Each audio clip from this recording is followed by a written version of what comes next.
আমরা পার্ট শুরুতে চলে আসছিলাম। আমরা এই গেমের একটা শর্টস দেওয়া হবে। ও নতুন কি দেখা যাচ্ছে, এটা কি দেখে এলেনি। সকাল লিজেন্ড, আচ্ছা সকাল লিজেন্ডারি।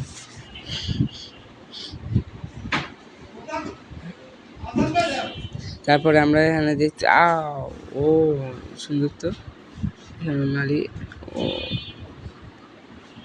গোল। এটা কি হয়ে গেছে আমি এটা বুঝতেছি না অবশ্য। কারে দিলে প্লাস দেওয়ালে দিই 40+,